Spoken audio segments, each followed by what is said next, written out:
Hello, Hello, everyone. It's your girl Jay here with Guilty of Crime, and I'm going over the top 10 most interesting serial killers. And as I do the research, I notice there's so much about each one. So I've gone over who the top 10 serial killers are, and now I'm going to go one by one with an interesting fact about each one. As I do the research, I realize that each individual one is going to take a bit longer than 10 minutes. I did receive some files from a friend on Ted Bundy and their court files from the Florida case it's a pretty big case. It's what got him convicted with the death penalty, if you didn't know, which we haven't gotten into that, so I don't want to have any spoiler alerts if you don't know about Ted Bundy. So I'm going to go over each one and give you a little known fact while I'm working on researching each one and giving you the information, the interesting information on who, what, when, victims, what you've seen them in. So, number one, Ted Bundy. I've talked about him a lot. There's a lot to know about him. You probably already do. Ted Bundy is the number one serial killer, and he's known for abducting and essing women, numerous young women that all looked alike in the 1970s and above. He's known mostly for his charm and good looks, which is what he used to gain the trust of these women before attacking them. He also confessed to at least 30, maybe 36, across several states before he was executed in 1989. In between that, there's a lot more to go over, so we'll get into that on the next video. Number two, Eileen Wuornos. She is the only female serial killer who operated in Florida in the late 1980s. She was convicted of 7 men whom she claimed had either essayed her or attempted to while she worked as a prostitute. Wuornos was executed by lethal injection in 2002. Again, in between that, there's a lot to tell about her story. Number 3, Jeffrey Dahmer. He's an American serial killer. Obviously, they're all top 10 in the United States who operated between 1978 and 1991. Dahmer's crimes involved SA, murder, dismemberment, and sometimes even cannibalism. Yes, cannibalism. He ate pieces of his victims. 17 young men and boys. He was interested in men and boys. He would often lure his victims to his apartment, which was in Milwaukee, Wisconsin, where he would drug them before carrying out horrific acts. Dahmer's crimes shocked the world due to their gruesome nature and the extent of his depravity. He was eventually arrested in 1991 and sentenced to multiple life terms in prison.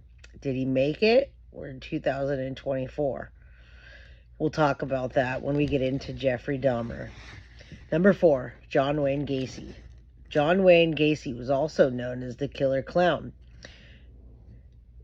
He was an American serial killer in the United States and murdered at least 33 young boys and men between 1972 and 1978. He lured his victims to his home by offering them money, drugs, jobs, opportunities before he tortured and killed them. He was convicted in 1980 and executed by lethal injection in 1994. Yes, he was a killer clown. We're going to get into that. We have a lot to talk about. Number 5, Ed Kemper. Ed Kemper was also known as the Gentle Giant or the Co-Ed Killer. He murdered 10 people, including his own mother and his grandparents in the 1970s. After he murdered his grandparents, his mother took him in. Big mistake. Big mistake. She ended up getting decapitated and a lot other more gruesome things that we'll talk about later. The reason he was called the co-ed killer, well, that was because he was killing women from the college in Santa Cruz. locally, right around here. He targeted them and engaged in necrophilia and dismemberment. Kemper's currently serving life in California. Yes, in 2024, he's still alive. Ed Gein, number 6. Ed Gein he's a murderer and a body snatcher who imprisoned several. He inspired several fictional characters, one of them being the Texas Chainsaw Massacre, and lots of other horror films that you've seen.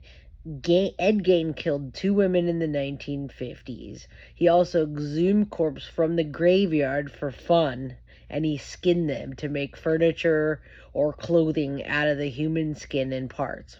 It was even believed that he made a mask and wore it. Hence, Texas Chainsaw Massacre. He was declared mentally unfit for trial, and he spent the rest of his life at a mental institution. So, he's no longer alive, but lots to talk about with Ed Gein. Number 7, Richard Ramirez, also known as the Night Stalker. Now, I lived in Los Angeles in the 80s, and we had to lock our doors and our windows, and that's where he was getting in from. So in the mid-1980s, he was in the Los Angeles area, and he committed a series of brutal crimes, including murder, SA, and burglary. He targeted people of all different ages and backgrounds. That was the unusual part about him, is he didn't have one specific type like the other serial killers. He left satanic symbols at the crime scenes, and so they were able to track him all over California. He was convicted in 1989 and died of natural causes while on death row in 2013. He was actually caught by the people of Los Angeles, and we'll talk about that when we get into his specific information. Number 8, Dennis Rader, known as BTK, bind, torture, kill. He murdered at least 10 people between 1974 and 1991. Dennis Rader would taunt the police and the media with letters detailing his crimes. After so many years of not being caught, he needed some media attention. So he would send this demanding attention to the police. He was eventually caught in 2005 and is currently serving multiple life sentences without the possibility of parole. Caught in 2005 and is currently serving multiple life sentences without the possibility of parole. He still wants to be relevant to this day. He still reaches out to the media. You probably know his daughter, which we'll get into more. I won't talk about that now. She is a survivor of her father, and she was there for a lot of the killings. So, number 9, the Zodiac Killer. He's actually an unidentified serial killer who operated in Northern California right here in the 1960s and 70s. The Zodiac Killer claimed responsibility for at least 5 murders, although the actual number is still unknown. The killer sent cryptic letters to newspapers taunting the police and challenging them to catch him. The Zodiac Killer's identity remains a mystery to this day, although many people claim that they know who it is, or they claim that they are him, or that their dad is him. We still don't know. And he did use the zodiac, hence the name. He used the horoscope symbols to represent when he was going to do it, and very interesting tidbits of this case involving the media and the name he was given. Number 10, David Berkowitz, also known as the Son of Sam. He was also terrorized New York City, which is far, far from here, all the way across the country in the summer of 1977. Why they call him the Son of Sam. And we've got lots of documentaries on him, and we'll get into that. He targeted young couples, shooting and killing 6 people while injuring several others. He claimed that his neighbor's dog commanded him to commit the murders. He tried to play the crazy card, He was apprehended in 1977 and caught. We'll talk about what happened to him and get into the details. Now, these are the top 10 most interesting serial killers in the United States, and you'll find out why once we get into it. Thank you for watching, and I'll be back soon with more details on each one of them.